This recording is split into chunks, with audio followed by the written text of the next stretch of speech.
Hi there. I have to leave a little bit early. Oh, how are you doing? Good. How about yourself? Pretty good. Things are going well?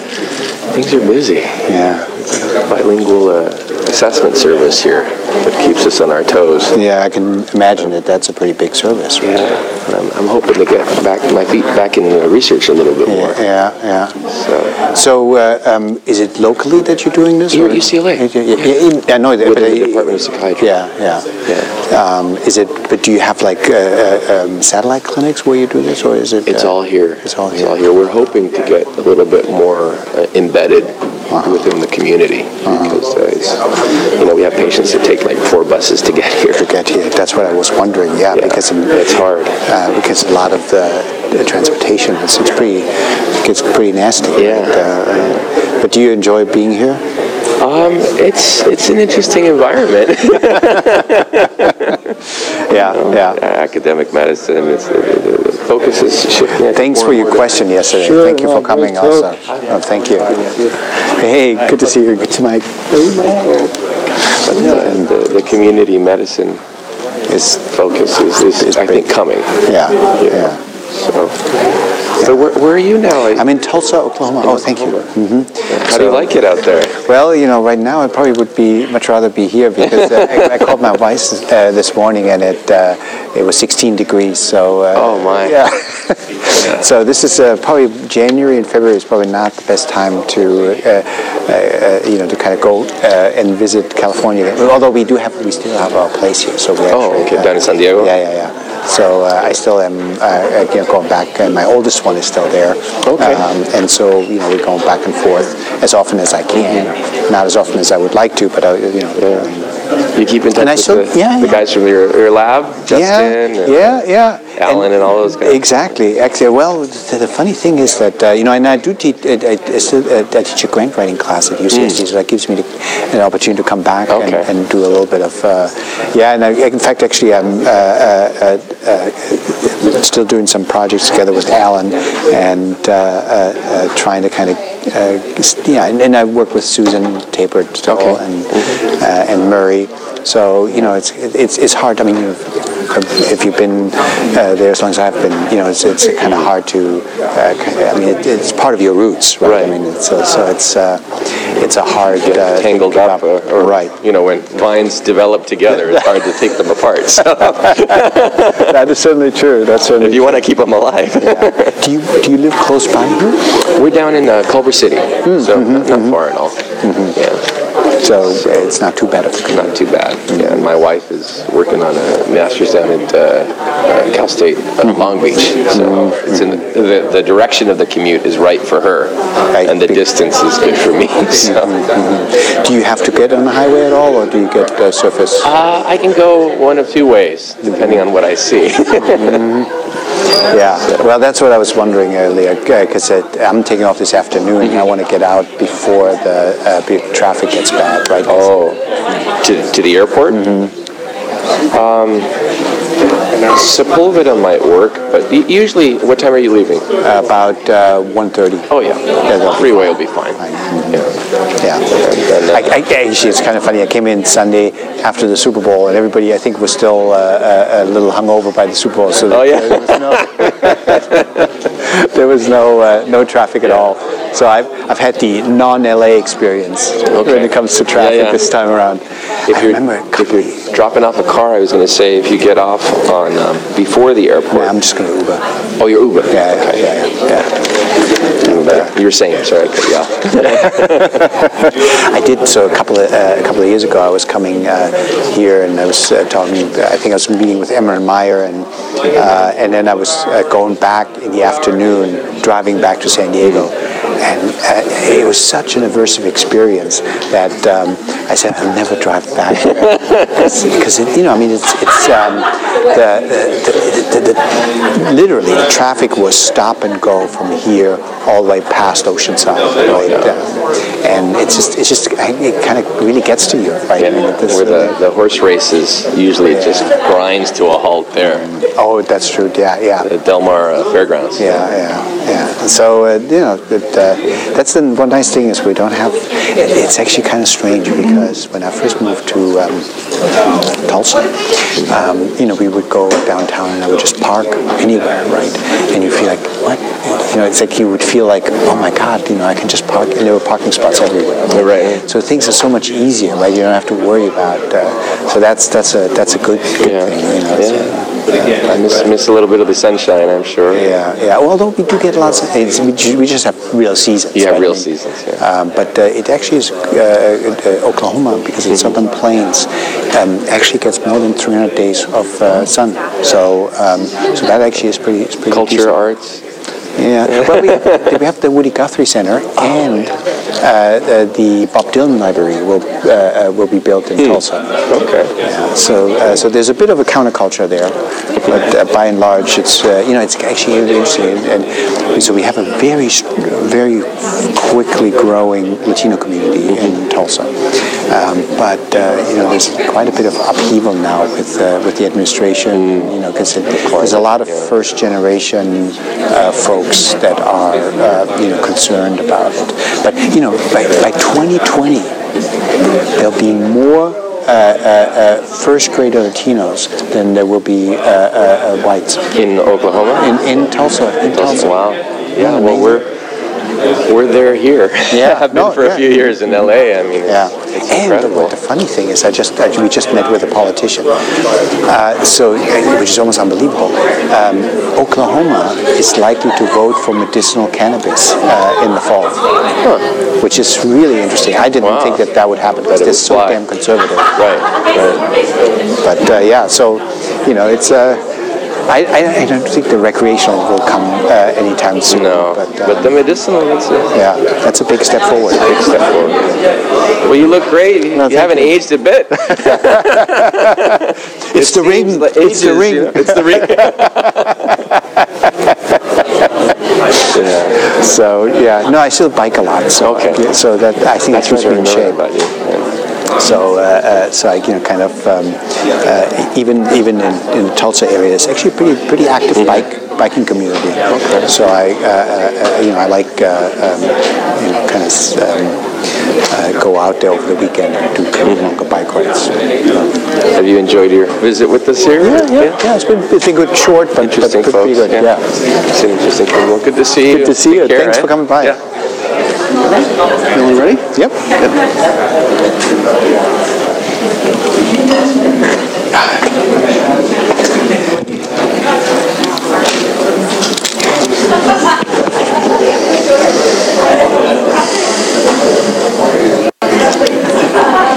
Good morning. Let's go ahead and begin. As always, let me just remind people, please, to fill out the evaluation survey so that we have your input and also the record of your attendance to share with Dr. Wiley. For those of us who have been in the department for a long time, we can often think about the trends that have marked patterns of research over the past several decades. There was the era of the big trials, STAR-D, STEP-BD, KD trials, where really the question was one of what to do with patient management. Writ large, with large trials involving hundreds, if not thousands of patients. And then the pendulum swung in a different direction into the RDoC era, research domain criteria period, where there was increasingly an emphasis on connecting endophenotype, drilling down into a disease phenotype, looking transdiagnostically at mechanisms. And now we're kind of in a point to be in, where we're thinking about how do we draw upon all these years of experience, years of research, and perhaps put things together in a different way. And so today we are very pleased to have Dr. Paulus joining us to speak about evidence-based pragmatic psychiatry, which is one way to put things together with an eye towards practicality in a way that perhaps we don't often think about as explicitly as we might. Dr. Paulus did his medical school training at Johannes Gutenberg University in Germany. He then came to the U.S., to UC San Diego, on a fellowship through the German Research Foundation to study calcium and as it relates to mania with some preclinical models. He completed his clinical training at LIJ Zucker Hillside Hospital and then at UCSD. He joined the faculty at UCSD and at the VA there and served on the faculty there for many years until he was recruited away to lead the Laureate Institute for Brain Research in Tulsa, Oklahoma, as both scientific director and president. And he is also now a professor of psychiatry at the University of Oklahoma. He has years and years and years of federal funding. He's published several hundred original research articles covering the waterfront with both clinical work and foundational work on the neurobiology of anxiety disorders and addictions in particular, developmental neuroscience, and he serves the field on the editorial board of many key journals, including Psychiatry, Biological Psychiatry, and Frontiers in Neuroscience. So, please join me in welcoming Dr. Paulus to UCLA. Thank you. Let me see whether I can get this. Oops.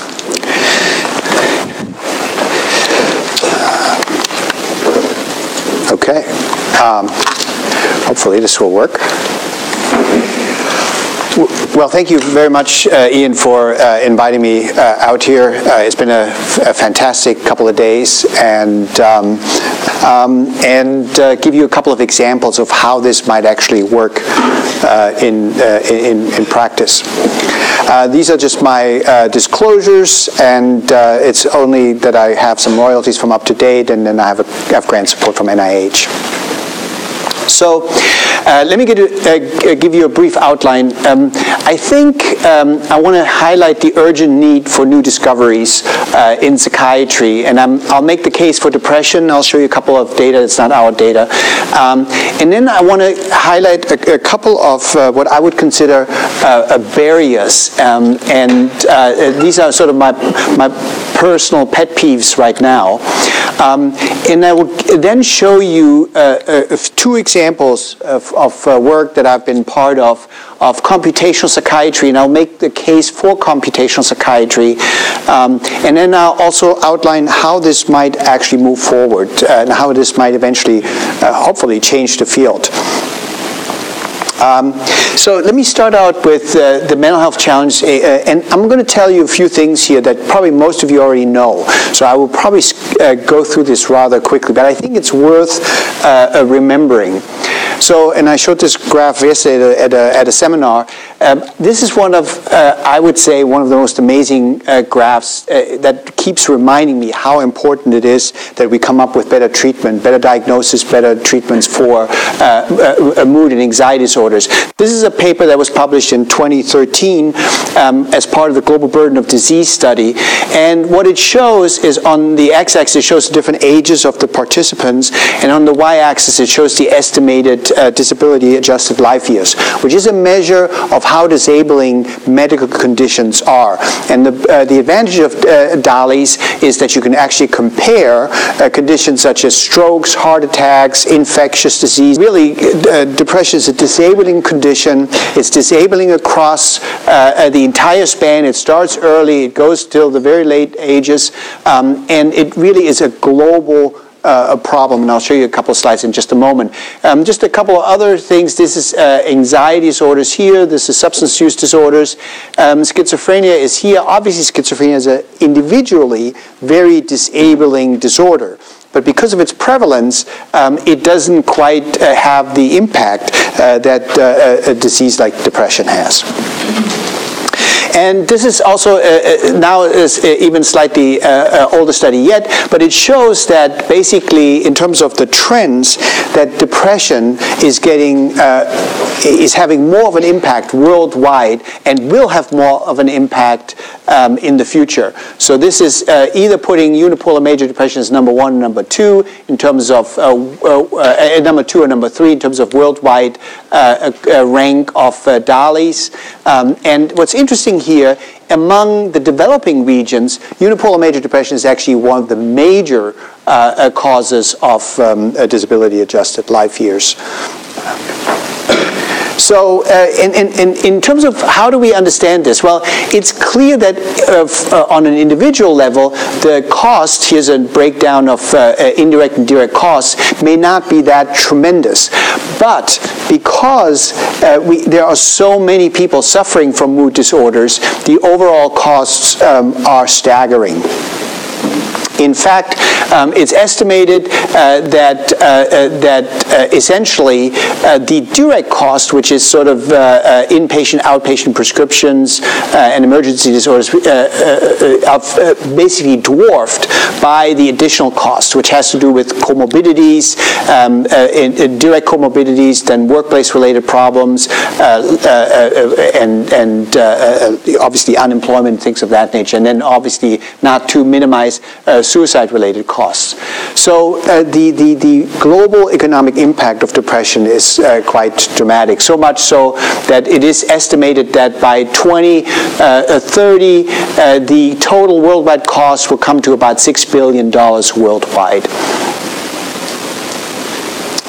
And contrast that with another trend, which again also I highlighted in a brief presentation yesterday, is the fact that our pharmacological treatments are really quite limited. And I think that anybody who's been in a provider and who has seen patients knows that. This is the data from the STAR-D study. I'm sure all of you know this, that less than 30% of the folks responded as defined by remission in the HAM-D17.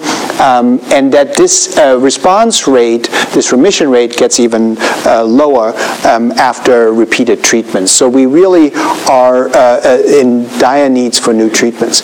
And this is actually mirrored by a similar finding in looking at behavioral treatments. If you look at either in terms of improvement of symptoms or remission, you can find that studies, as they get published later, have smaller and smaller effect sizes, which again, there are multiple reasons for that, but the point being is that our behavioral treatments have not become more efficacious, at least as measured by effect sizes. They have actually become less efficacious. Again, not necessarily the treatments are less efficacious, but the complexities of the patients may have become more difficult.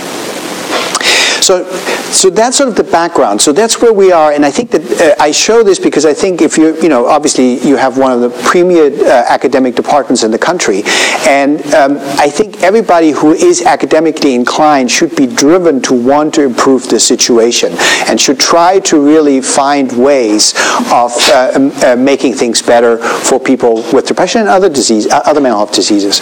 But I think there's a number of barriers, and I want to just highlight a few of them, which, again, these are sort of personal pet peeves.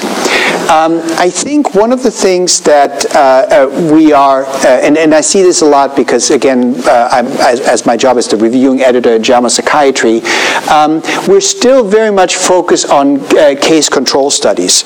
But I think the problem that I see with the case control design, and this is not something that is just what I'm thinking, other people have highlighted as too, that these case control studies are fundamentally uninformative of the disease process, that they by nature are correlational and not causal, that they're very limited explanatory depth, that they have almost no specificity and questionable sensitivity, and that they often have questionable generalizability.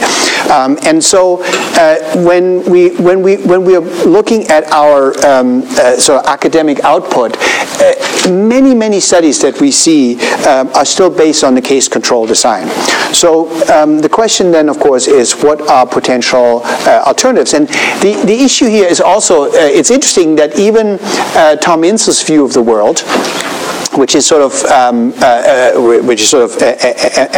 figuratively shown here, is pretty much based on a case control design, right? You have a mixture of people, and that through various integrated data you can potentially cluster these data and then find people that might respond to one over the other. There's nothing fundamentally wrong with that overall view, but I think case control studies will not necessarily get us there.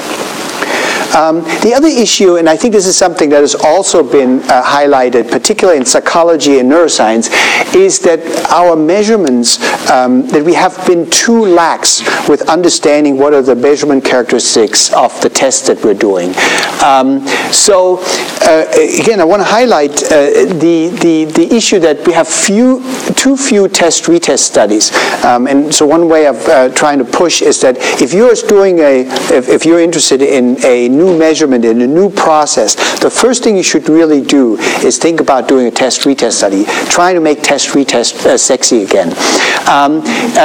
So can the process that you're interested in, the biological process, can this be measured repeatedly? What is the inter-individual variability of the model parameters? Those characteristics are really essential for any causal study, because if you have poor retest reliability, you are very limited as to what you can say about the process of interest. This is a paper that came out just last year that talks about test-retest in the context of imaging. It's very sobering. It basically says that most of our imaging studies have probably very low test-retest characteristics, and it's something that certainly will continue to pervade the field. Now, I want to come back to what should we do instead of case control studies. So I want to put a plug in for single case designs. From my perspective, single case designs may be the most overlooked experimental design, screaming for computational approaches. So I'll show you a couple of computational approaches in a moment. But what's important about single case designs is that they take advantage of within subjects' variability. You can use, once you have identified reliability, you can use reliable tasks and models. Causality can actually be, at least to the degree that we can do it in humans, be examined with repeated A-B designs. And then also, this is sort of a personal interest, they're ideally suited for Bayesian statistical approaches, because these approaches incorporate the temporal autocorrelations that's inherent in the data. But I want to, so what's a single case design? A single case design is essentially you're studying one subject, a patient, whatever, and you're doing controlled interventions in a way that is either an AB or ABCA design. So it's not just it's not just a case study. It's not just a case observation. It's really you are interacting with the subject, doing specific designs, and really I want to kind of emphasize that this is the enormous possibility with these types of designs. This is actually Russ Poldrak, obviously, who was here for a while, did a very nice single case design. In this case, it was his case, as was himself. Tested him on a variety of different measures, and established that some of these N of 1 studies can really actually get some interesting insights. But I think we need a lot more of that. So the other pet peeve that I want to emphasize is that I think we need to go back and ask ourselves why we're doing the research that we're doing. What are we doing? What is the goal of the questions that we're asking? I think one of the issues is that we need to understand who are the stakeholders, who are we reporting to, what are the who ultimately will say whether the problems we solved as researchers were useful. What's actually important, we need to remind ourselves what a deeper understanding of the process that we're interested in, what it actually should be accomplishing. And from my perspective, it should be generate predictive measures, and I'll talk about a little bit the kind of the yin-yang of prediction and explanation. It should create predictive measures, explanatory models, and interventions that will help people with mental illness to improve their mental health more, to get better faster, to stay better for longer, and to improve health for less than what it currently costs. So these are really our outcomes that we should be looking at. Basically, better improvement, faster improvement, a better remission, and doing it cheaper. Here's this is not to be read, but one of the interesting things is there are very few studies that have actually been done that have asked patients what they want from psychiatric research. And this is one of the studies, this particular study asked the question, which is actually one of the things that many patients do want to know from research. They want an explanation of their disorder. They want an explanation of their psychiatric disorder. Here's an interesting paper paper that came out that basically lists all the various explanations and tried to group these explanations. What's interesting, it's relatively disconnected from the way we as mental health providers or as academic psychiatrists actually think about disorders. So I think we need to figure out what's in here that we have to take into account as we build explanatory models. Some of it is completely non-empirical. So the idea is that many of these things are belief-based. But those are the kinds of things that patients come to us and ask us to explain to them what's wrong with them. The other element I think that's very important, and that's I think developing more and more, is we need an open source intellectual, computational, experimental, and clinical community. We really need an intense exchange of each other's data and tools and methods. It essentially this is sort of the I think what is now being considered the cutting edge of open science. We need distributed knowledge. That we need expertise that has to travel fast and unhindered. We need software that is easily accessed and that can be flexibly used for many different questions. We need experimental frameworks that move from small-scale preclinical studies to large-scale studies. And we need, again, my plug here for computational psychiatry, which I'll get to in a moment, that really has a clinical input from the psychiatric side. So we need really a very much different, much more open scale model. And this is happening not just in computational psychiatry. This is sort of a roadmap that we proposed that we'll get back to in a little bit. But so now let me get back to something more specific about the studies that we've done.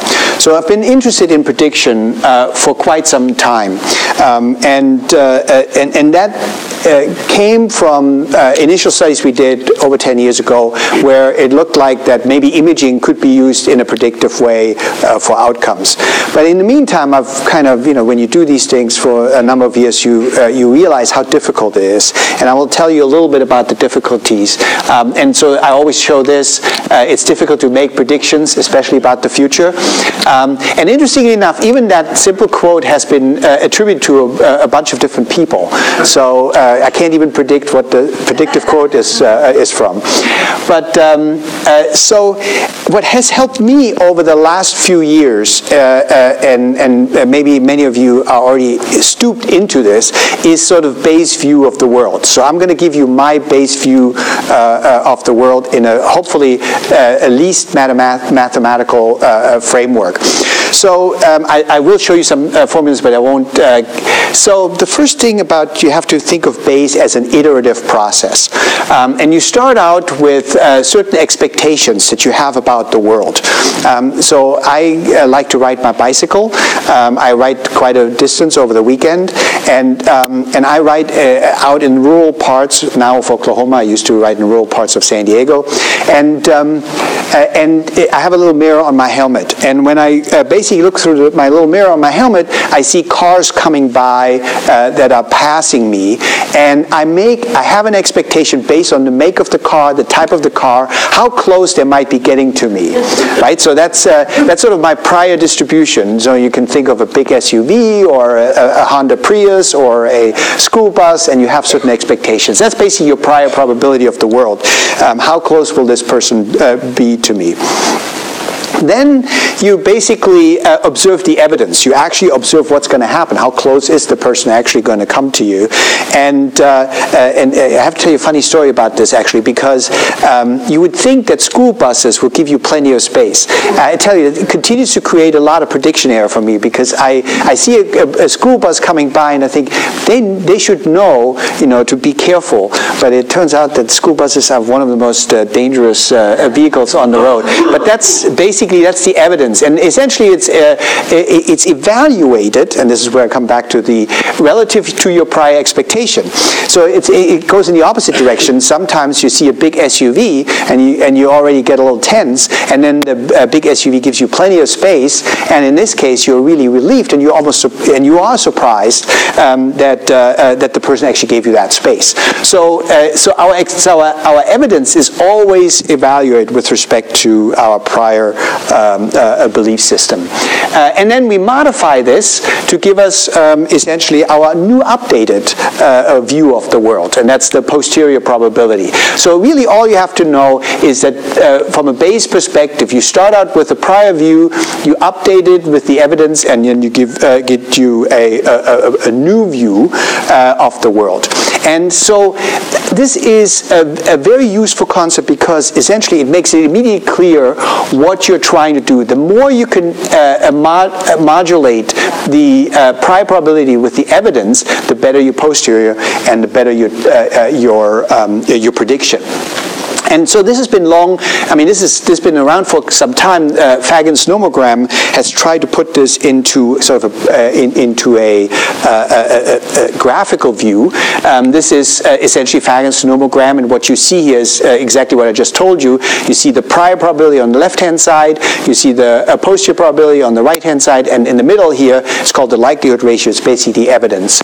And the likelihood ratio is a characteristic of your test. So the goal, as you can quickly see here, is to get good likelihood ratios, either positive ones or negative, or negative ones if you look at the log, and that allows you to split the prior probability into better posterior probabilities. So in this particular case, excuse me, you can see basically that if you have a certain prior probability, about say 40%, then you can move this up to 80% if you have a certain likelihood ratio between 10 and 15 in this particular case. And that's basically how you can conceptualize what you're trying to do when you're forming a predictive test. Whether it's going to be based on imaging, based on clinical data, based on biomarkers, essentially what you're trying to do is you're trying to come up with a good likelihood ratio that gives you evidence to improve your probability judgment after the outcome of the test.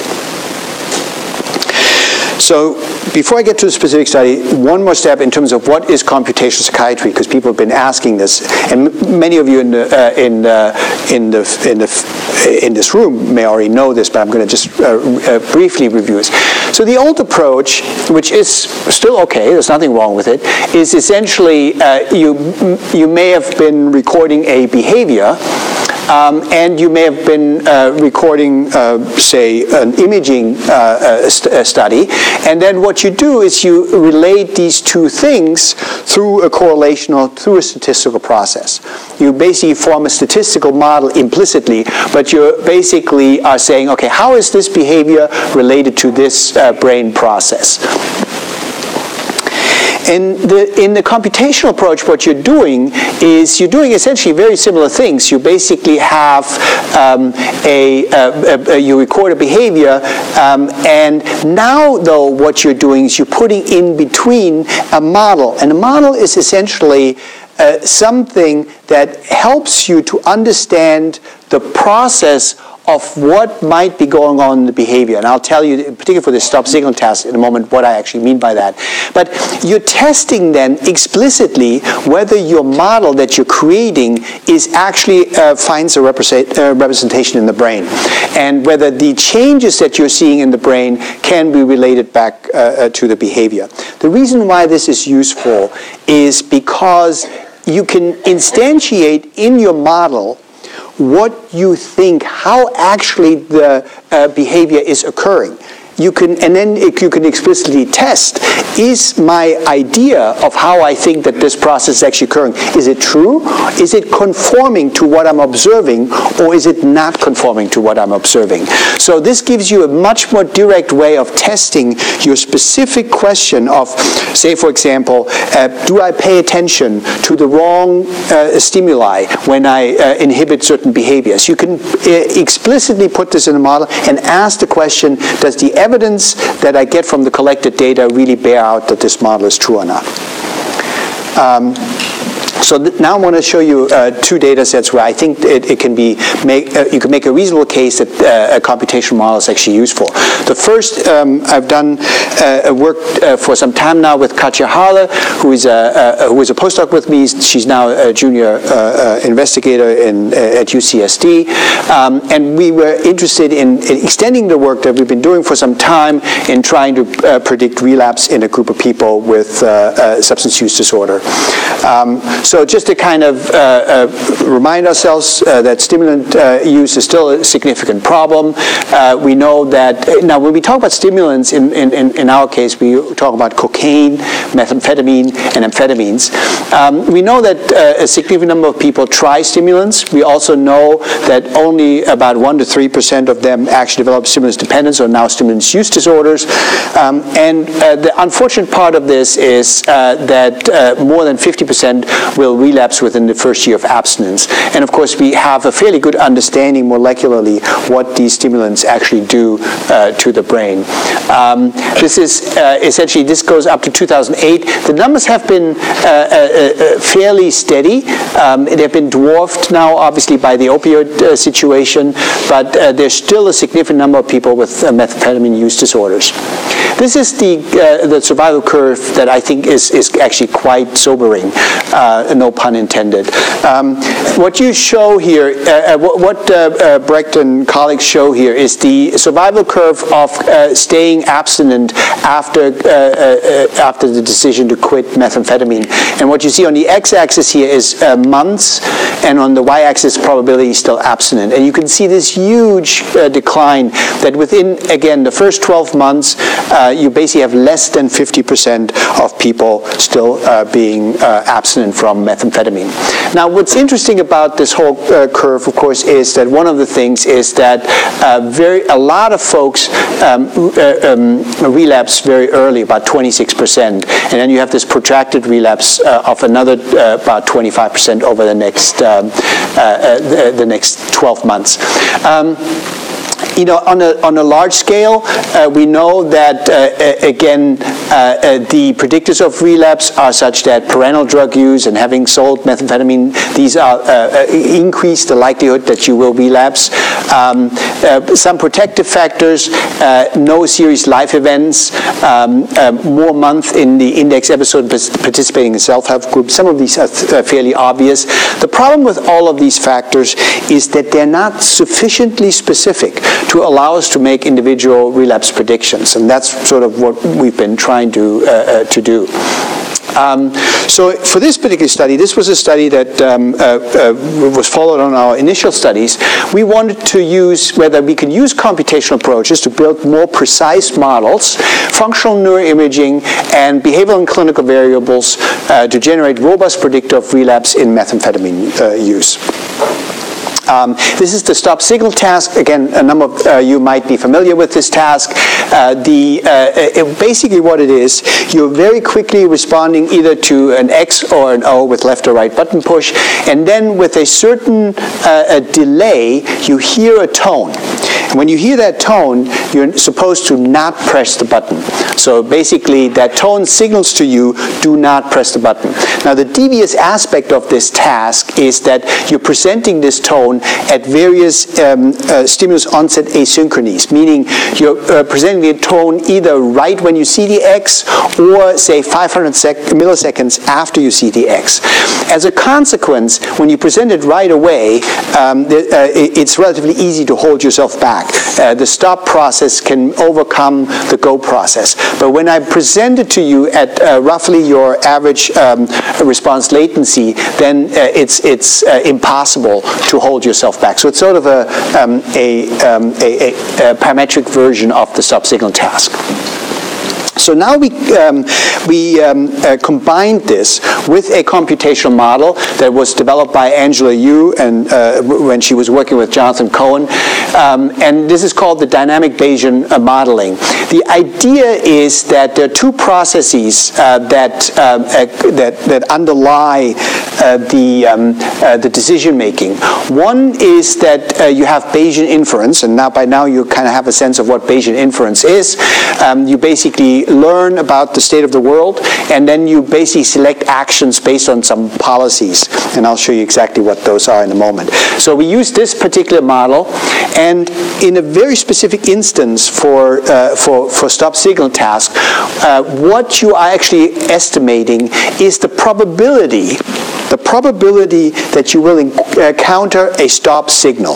That's basically what the representation. That's essentially, that is similar to what I said before when I was riding on my bicycle. How close will this car come by? So in this particular case, it's the probability of how likely will I encounter the stop signal.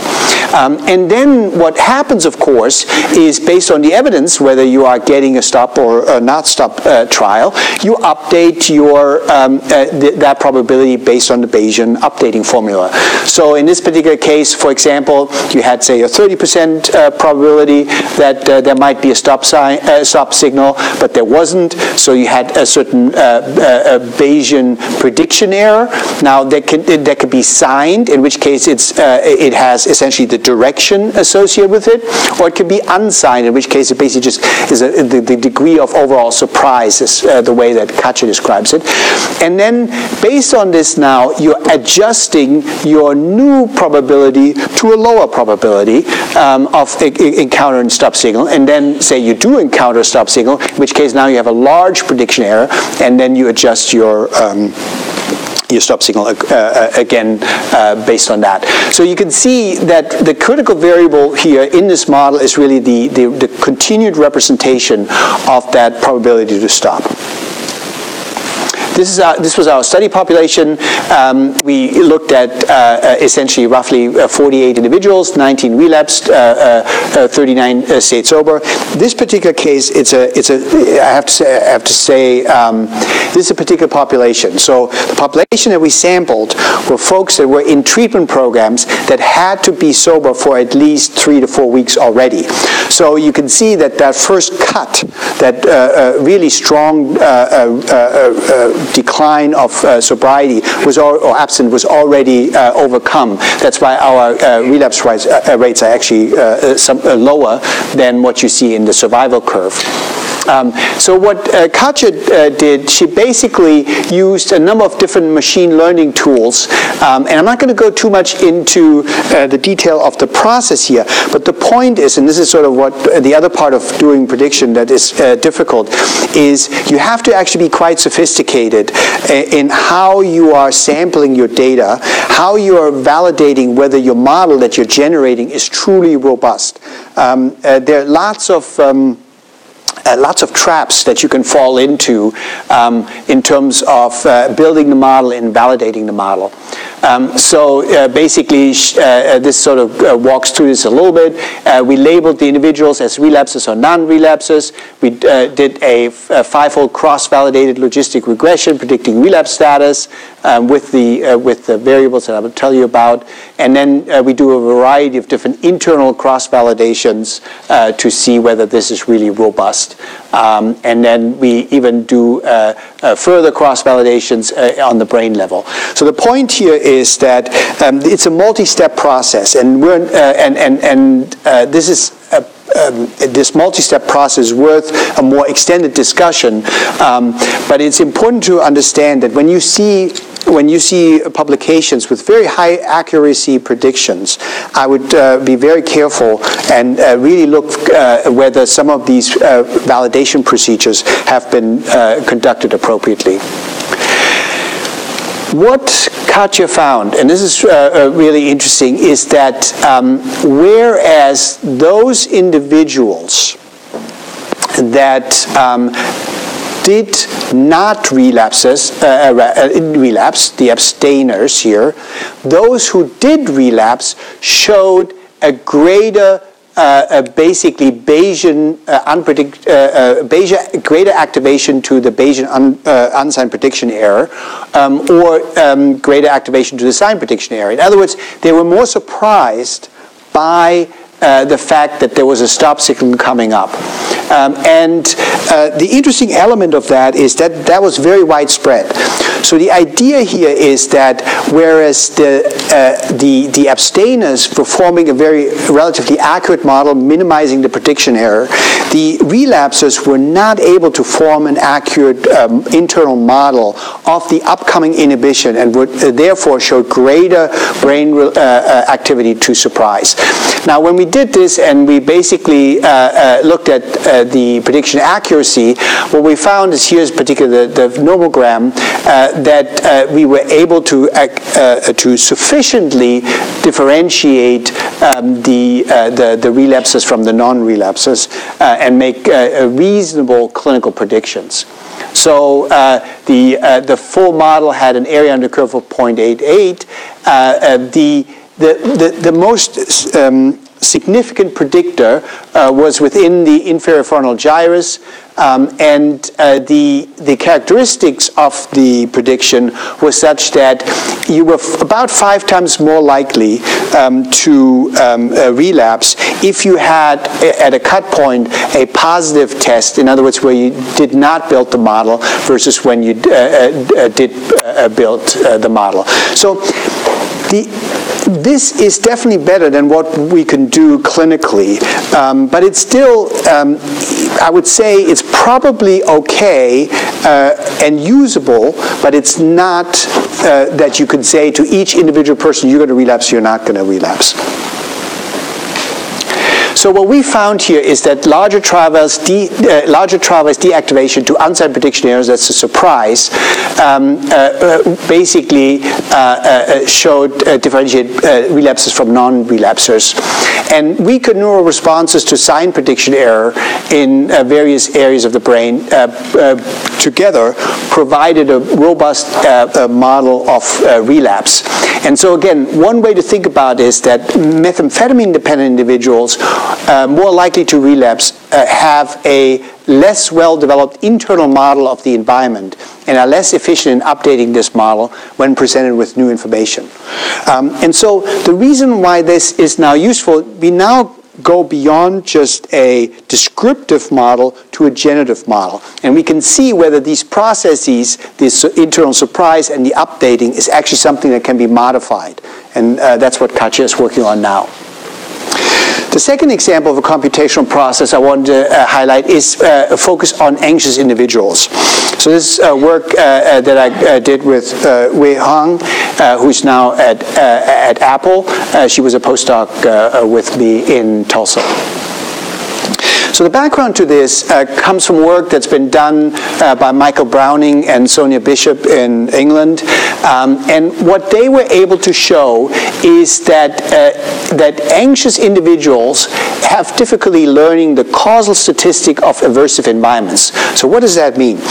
It means that, again, think about, for a moment, think about this car example. You're on the bicycle. You have to know whether you are in an environment where you are relatively safe, so most cars will give you space, or in an environment that is relatively unsafe, where most cars won't give you space, like say New York, or maybe in an environment where it's almost unpredictable whether you're going to have space or not space. That's the volatile environment. And what it turns out that the anxious folks in this study had particular problems with adjusting to volatile environments. And in these volatile, and that this adjustment was related to their trait anxiety score. So we followed up this work with our own study. And what we used a slightly different task than what Michael had used. It's called the change point detection task. So one way to think about the change point detection task is like, say you go out fishing in a pond, and there are several spots in the pond where you know that the fishing is good or not so good. And you basically are trying to figure out where the fishing is good, and you get feedback, okay, yeah, I caught one, I didn't. But then occasionally, the fishing spots change. Now, the volatility here is that obviously you're not always getting reinforced, so that's the underlying randomness, and then the randomness that actually gives you information is which one of the different spots is the preferred spot. And so what we did is we basically put this into this experimental task, and then we looked at what was the model that was being generated by the anxious folks, and saw whether it differed from the non-anxious folks. So what you actually find here, so this is important, this is basically before we do the model, what you find here is that if you have various change points, obviously people learn to get better at their behavior. They find out what are the good spots, and then of course the performance drops, and then they relearn. So in general, the low and high anxious people are actually not that different. If anything, there's maybe a hint that the high anxious might be a little bit better. You could actually see overall the performance was slightly better in the high anxious people. The chance performance would be at basically 0.3 because there are 3 spots, 0.33. So they're definitely better than chance performance. But the anxious people were slightly better. What's notable here is that that the anxious people most notably differed on the loose shift behavior. What that means is that they were showing more shift to another spot after they got feedback that they didn't get reinforced on that spot. There was no difference in the win-stay behavior between the anxious and high and low anxious people. So this is just a descriptive behavioral performance. So then we applied to this a variety of different models. We had various reinforcement learning models, and we also tried a Bayesian model in this particular case. Not to go too much into details about the particular approach to the modeling, what I wanted to highlight, though, were 2 interesting things. So the model that best described the behavior was consists of a learning model that had a base learning rate and a learning rate adjustment. So the way you think about this is that you constantly gathering information about your environment. That's your base learning rate. And then occasionally when something really doesn't seem to be right, you're adjusting this rate momentarily to see whether there's something more to learn. And so what you see here is that the anxious folks had a relatively high base learning rate, but a relatively low adjustment, and these adjustments obviously happen around the change points, and that these learning rates were related to the loose shift behavior, such that a greater base learning rate, which we find with the high anxious people, was also associated with greater loose shift behavior. Interestingly, on the opposite side, greater adjustment of the learning rate was actually associated with less loose shift behavior.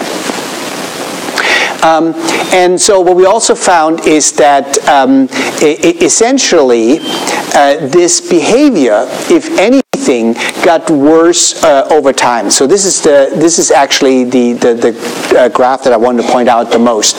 So you would think that if there was some adaptiveness, eventually the anxious people would learn to be more like the non-anxious people. But if anything, actually the anxious people showed more loose shift behavior, and actually their parameters got more extreme over the blocks of the task. So essentially what happened here is that both anxious and non-anxious individuals learn about the underlying statistics of the change point detection task. So it's not like they're not performing the task. But what anxious people do, they overinterpret statistical fluctuation as a sign of meaningful change. And so you could ask that, well, why is that important? Why would I care about this, particularly as a clinician? Well, we know that modern treatments of anxiety are based on relearning of fear-related content. I mean, that's one of the basic tenets of exposure therapy.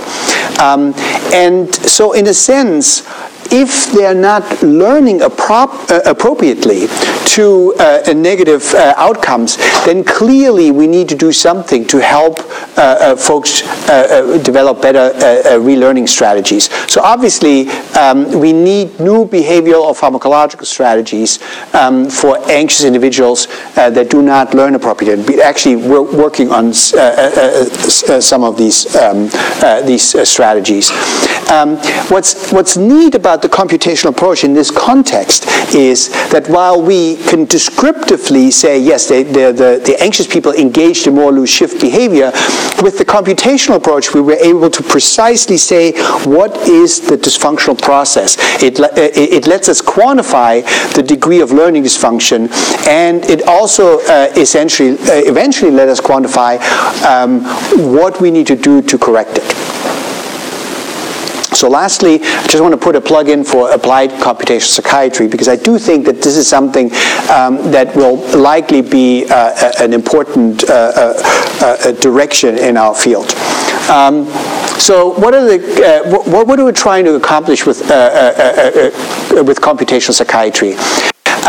I think the easiest way to put it is we want to see how this complex system works. We want to identify mechanistically interpretable parameters, and I give you a couple of examples of how this might look.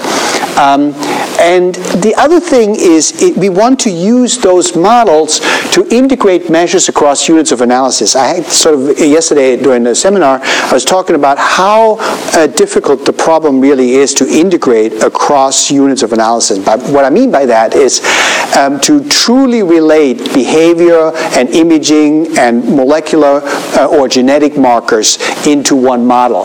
But I think that computational models might actually help us to do this. And then obviously, eventually to classify individual into different clinically meaningful classes, such as separating health from pathology. And then in the future, then to predict class membership, to predict who might be at risk for bad outcomes. And so part of this is, so we proposed to think of this similar to developing new pharmacological agents, that we, in order to implement these computational approaches, we need various phases. What we call the preclinical phase is sort of what the computational neuroscience folks do.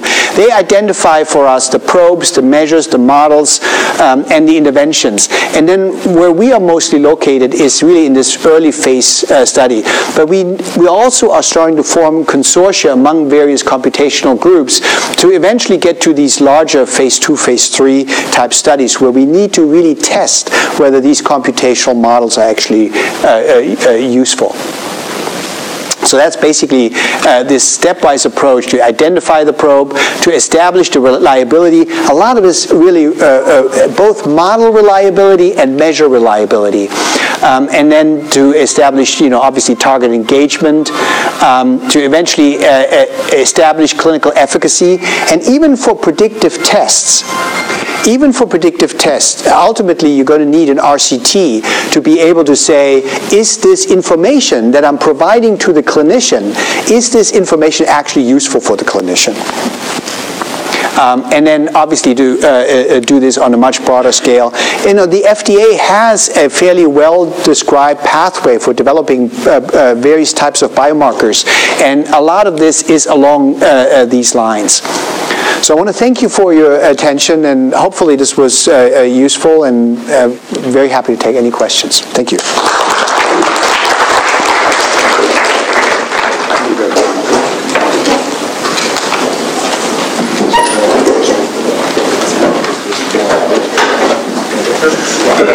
Thank you very much. So that is a complex presentation. So let some of our methodologists in the audience take a crack at that. Thanks, Martin. You had a great talk. Thank you. One problem, the approach makes a lot of sense. But there are two problems. One, you actually mentioned it, and the idea is that most of our tools are not very reliable. So your priors are all over the place. That's a big problem. The second one is that all these models should be divided. This paper that's been around for a while, like Corby, we actually on campus in 2 days from the symposium on depression and mobile therapy. Couldn't neuroscience understand microprocessor. And what they did was really test how neuroscience tools can get data out of microprocessor and make inferences about how a microprocessor works. And what happens is that when we use our tools, it turns out that we come up with data and models that we know are wrong. So one thing we should do with this approach is really test things that we already know. And that's a problem in psychiatry, there's a lot of things that we don't know. So it's kind of a critical question, but I know you're a very important guy, and that's why I'm talking. Yeah, well, thank you. So I think that it is true. We have a number of very serious problems. One is a reliability of the instrument, but also in some ways the reliability of the model problem. And I know exactly what you're talking about. The idea is, I glossed over the very details. As it is difficult to do these predictions, even if you don't have models, we're using machine learning tools to try to test their robustness and accuracy. The actual very same tests have to be done with the models too, because you have to be, the big issue here is this: you don't know whether the model truly generated, the model you think generated the data. So you have to actually say, how likely is it that if I were to take this model, that it would generate the data that I've observed? And that is an important step in the validation of the model that I think needs to be included in almost any study now, where you're asking the question, well, once I've identified the model, I generate some data. Does it actually look like what my people that I studied actually did? And it is true, this is why I think it needs a larger community. None of this work can be done by one lab alone. And it is, what I've been struggling with and trying to figure out how to do is to create the right incentives to bring people together so that it can be done in a distributed way with testing different tasks, different models, and then have an open exchange of the outcomes. Have you brought that together? Yeah. So what we're trying to do, so we're a little more detail. Yeah. We've been having these satellite meetings at Biological Psychiatry, and we're going to have another one this year. And the society has now given us some support to basically set up some conferences to establish a consortium, similar to actually what I know that some in the audience were very much instrumental in establishing the matrix for cognitive dysfunction in schizophrenia, which I think was a milestone project. And the notion was you bring in big researchers from various schizophrenia labs, and you kind of come up with a consensus of what you want to do. I think we need something similar for computational psychiatry, and so the next steps go in that direction. So do you think anxiety is really the best? I mean, there's such an amorphous point in most instances. Yeah, that's a very good point. I wouldn't. I mean, that's the area that we've been working on because of the interest that I have in terms of this volatility processing. But I agree. There's certainly a number of different. If you go back to the Dalis, then you should start with depression, because if you understand, first of all, we know depression is highly heterogeneous, so it's likely that it's not going to be just one process dysfunction. We already know that simple reinforcement processes are probably not necessarily what's wrong with depression. So I think that depression is probably a good target to start with. But there are some groups that are also doing it in schizophrenia. Jim Waltz and his group. So I think we need, I don't want to say that we need prescriptive ways. We just need collaborative ways. Have you tried it in bipolar ones in your head? No, we actually haven't done it in bipolar. Okay, I know. Because at least the endpoint is a little more specific. Yes. But see, there also it's important that you have a reliable instrument, right? Because you have to test the same person in multiple stages of the illness. There's something called rapid cycling. You can do it frequently. I've done it myself. More questions? Yeah, Dr. Fuster. I'd like to see how you respond to this proposition. Okay.